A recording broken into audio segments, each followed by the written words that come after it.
família, depois que eu naufraguei, tô tentando sair daqui agora. Tô tentando passar um barco, alguma coisa, pedir resgate, mas não vai dar tempo, já tá escurecendo.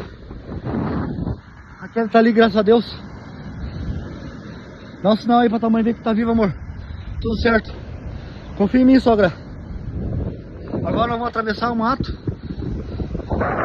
lá em cima. É perigoso, mas eu tenho curso de sobrevivência. Sou o melhor guia do Brasil. Ai, eu vou morrer. Vamos. Ixi, acabou a bateria.